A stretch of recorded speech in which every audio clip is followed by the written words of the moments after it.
Rip TikTok? I don't know. Tic tac toe, a winner.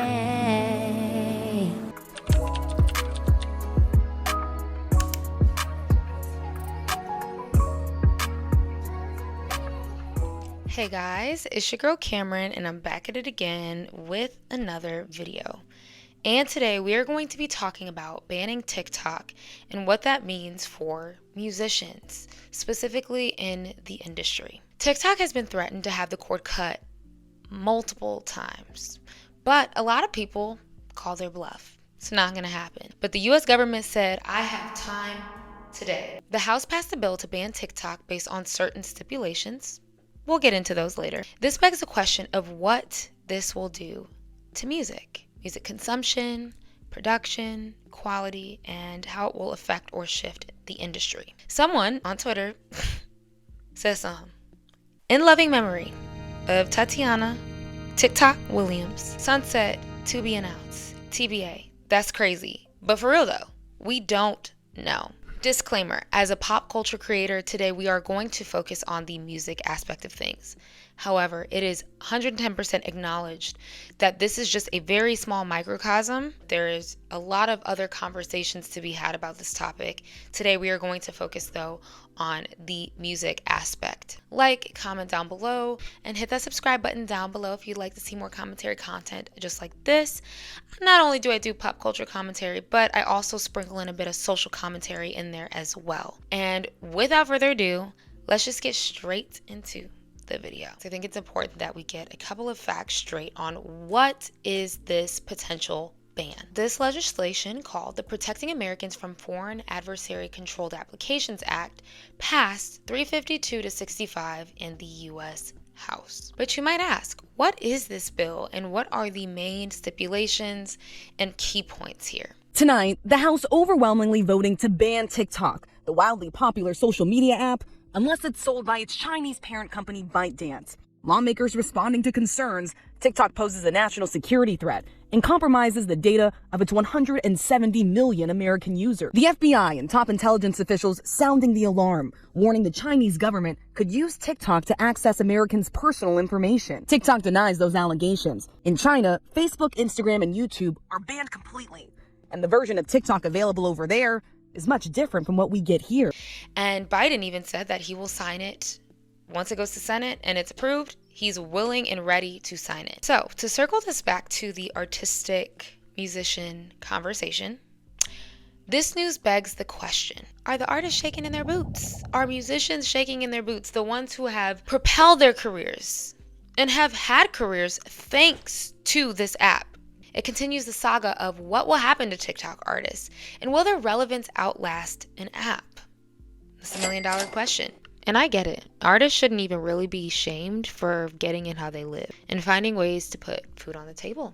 I mean, a girl's gotta eat, figuratively and literally. So that brings me to today's sponsor, Factor. When I get home from job number 1, it's time for me to edit for the evening. I get so into my creative routine, I actually forget to eat. And then that reminds me, I have Factor meals. And now you can also eat stress-free with Factor's delicious ready-to-eat meals that are sent to your doorstep. Every fresh, never frozen meal is chef-crafted and dietitian approved. And my personal favorite part is that it's ready to eat in just 2 minutes. Their menus are updated weekly and include 27 plus meals and 33 plus add-on options. Factor offers keto, calorie smart, chef's choice, and vegan and veggie options. Lord knows I'm not a cook, so Factor meals quite literally help eliminate the hassle of prepping, cooking, and cleaning up. I actually heated up jalapeno lime cheddar chicken and it was full of flavor. Crunch of the jalapenos and the fresh lime hint was absolutely delicious. I also love that Factor cuts down on grocery trips, so that's more time back into my week and me being able to focus on the things that I love, which is making videos for you guys. So Head to factor75.com or click the link below and use code CameronSuzanne50 to get 50% off your first Factor box and 20% off your next box. Again, that's code CameronSuzanne50 at factor75.com to get 50% off your first box plus 20% off your next box while your subscription is active. All right, guys, let's get right back into the video. Well, Coil Ray tweeted in response to this potential ban, TikTok's not a streaming platform, and I never looked at it as it was one. I'm not worried as long as you don't take away Apple Music, Spotify, SoundCloud, Tidal, Audio Mac, YouTube Music, Amazon Music. I'm good. Music and the love I have for it is forever. And that's very true. The passion is there. That's amazing for her. But we cannot ignore the elephant in the room that TikTok, for an artist like her, propelled her career. It stabilized her career. You know, you had this Rolling Loud situation where people were, you know, coming at you negatively. You know, do you feel like you're being singled out I as feel like not artist? at all. Ain't nobody else doing shit. Ain't nobody really doing nothing that's making people want to go ahead and gravitate towards that. Everything that's done is repetitive. They've seen it already. You feel me? Yeah. When it comes to females, male artists, doesn't matter what it is, everybody's done it before. So when you got somebody bringing something new to the table, they don't like that. And now she's finally starting to shift and transition. A lot of people in her comments were saying, girl, TikTok does a lot for you in particular. Girl, TikTok is the reason you blew up. Don't piss me off. And TikTok is the only reason we even know you existed, ma'am. Keep it cute. The consensus that I was seeing was a lot of people agree that somebody like Coil Ray is a TikTok artist. So that made me think, pause, rewind the tape, back it up. What do we consider and how do we classify a TikTok artist? Is that valid? Is there merit behind that? Or are we just being salty because this is the new age of music? Let's get into it. Let's talk about some factors that constitute or categorize a certain artist as a TikTok musician. 1, artists that tend to cater to younger audiences. The TikTok demographic tends to cater to people primarily ages 12 to 18, right? But it absolutely caters to a younger crowd under 35. 2, artists whose songs seem to only get play on the app exist in an online space. So there's not as much material items like radio plays, pure sales, sold out shows. It's not translating. And this point bleeds right into point number 3, is having a niche base of folks that exist in droves / mobilize on the internet mainly versus actually seeing that translate to real life spaces. So for example, years ago, not that long ago, Coil Ray was made a meme. She was made a laughing stock because, yeah, she has these poppin' songs on TikTok, but when people would go to her shows, the crowd was dead. And so this started to make people realize, like, is TikTok really not measuring up to like what people are really listening to in a general sense? Think of the successes of songs like No More Parties or Players that got a lot of play on that app. I don't like me, yeah. Got a crush on the fight. I go bottom, make 'em wanna fight.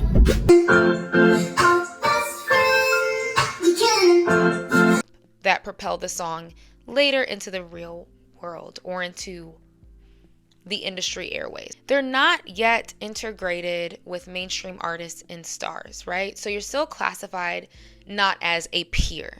If you guys saw the People Choice Awards, Billie Eilish went a little viral talking about why are there so many TikTokers here? Now you're seeing people in these celebrity Hollywood spaces, and they literally got there because of their TikTok fame, and some are TikTok artists who had followings before even making music and said, hey, I want to make music now, and they just did that. And 5, people not knowing your song other than a 15 to 30 second clip. 30 seconds is being generous, right? So a couple of these factors, I think, need to exist at the same time to classify somebody as a TikTok artist. Comment down below. I'm sure I missed some. Let's chat about it. Musicians in general on TikTok's platform have experienced a couple of mini heart attacks with the platform already this year. With UMG's licensing deal that expired February 1st with the app, some thought, well, yeah, I mean, a lot of bigger artists will be affected. Drake, Ariana Grande, Taylor Swift, just to name a couple.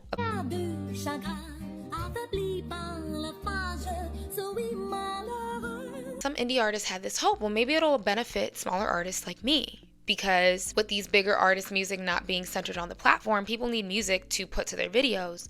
Maybe this will give me a chance. Unfortunately, though, many of these independent artists had signed distribution deals with UMG, and some of these artists also wrote the songs or had the songs written, people who were part of Universal Music's publishing group.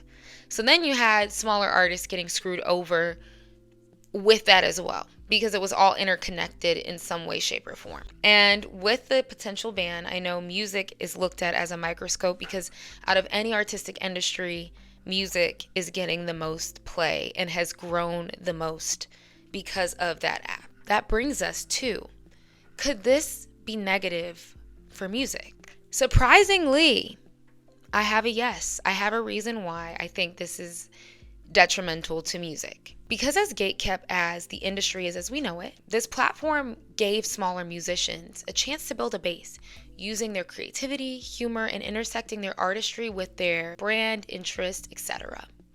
It was a natural, cost-effective way to communicate and gain fans. And I genuinely believe that there are good musicians out there who are promoting their music. Now, I still have my issues because a lot of what the TikTok popularity, whatever contest, whatever's really being pushed, I'm sure there's much better. But I know it's been life-changing for some artists who otherwise may not have teams, who may not have a label. It's much easier to function as an independent artist when you have platforms like this. I do think that it put the power into the hands of niche artists or indie artists where applicable. I mean, there was another avenue for your music to pop off without needing a label behind you. So I'm fearful that we go back into that cycle where artists are tethered to labels, and or labels aren't looking at them because they don't have this following count and they don't have X, Y, and Z, and it's just harder to get your name and face to where the crowd can control who they make popular. Why do I think it's not a negative on the industry? I got a couple of reasons. Of course I do. Of course. I think that short form media has lent itself and has bled into music consumption, production, and artistry. And generally speaking, not for the good of it. It becomes simply about making a catchy hook versus the song being good and strong in its entirety. And before you say it, yes, I know.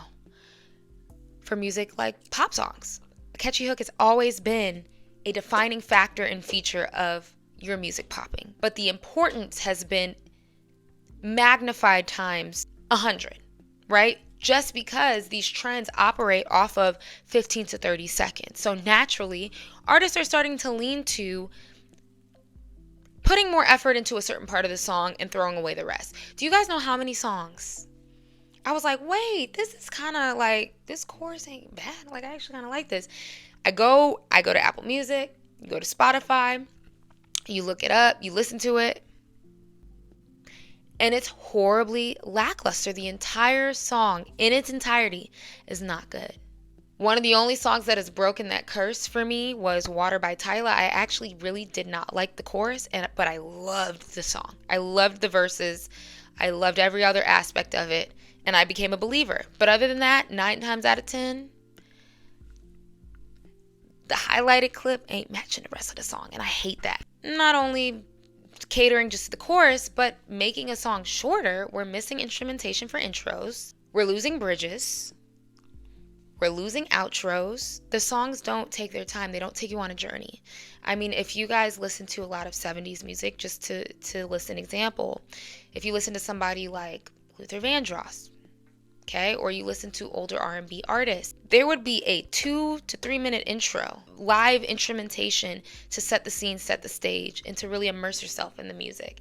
And we're missing the recipe, we're missing the sauce. That's like almost non-existent in mainstream music today. Short form content, absolutely lending itself to that. And usually these songs rely on a gimmick, right? Not just a dance, but some sort of trendy aesthetic way to incorporate the song. Whether that's a viral dance, mention Water by Tyla, that dance absolutely propelled the song.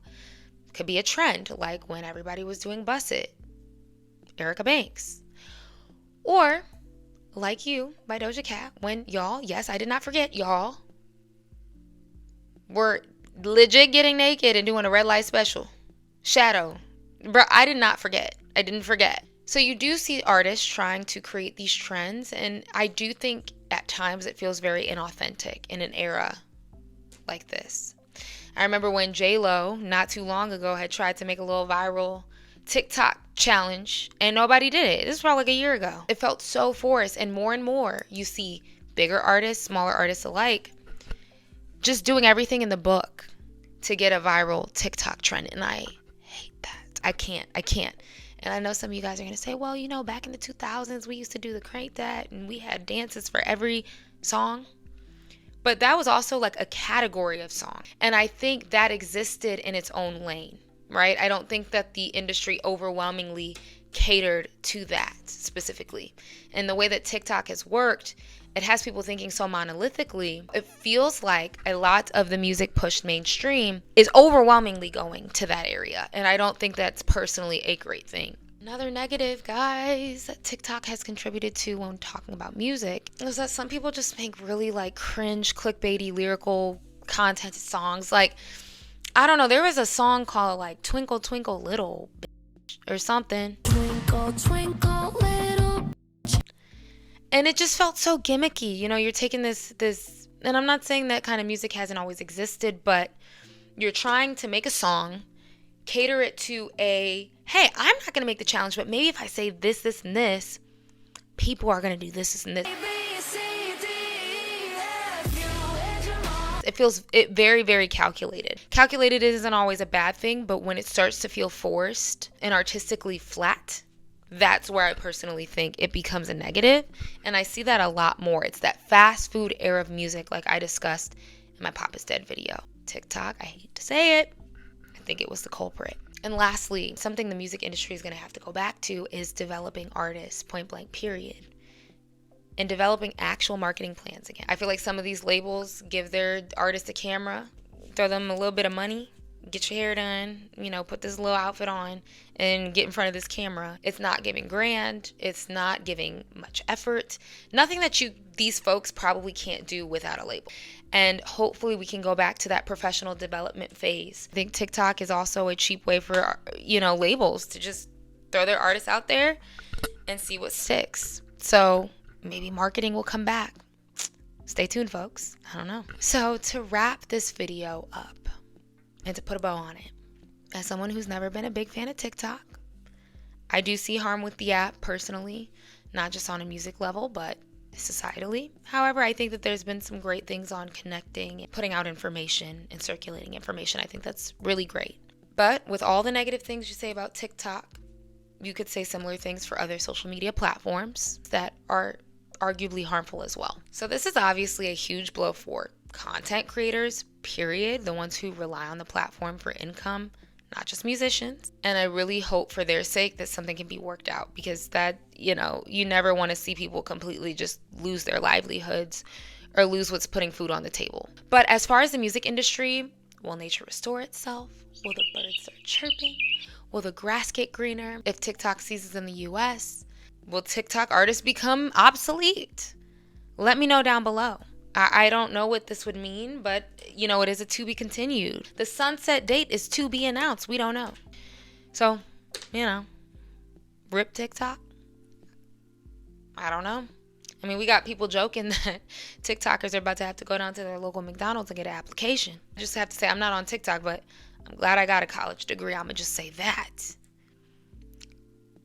Jokes though, but they might have to. Who knows? So comment down below, guys. How do you think that the potential TikTok ban will, and maybe already has, affected how musicians are thinking about their artistry, how the industry might shift? And hit that subscribe button down below, guys, if you want to see more pop culture, social commentary content just like this video. Thank you guys so much for watching and spending time with me today. And I will see you guys in my next one. Bye.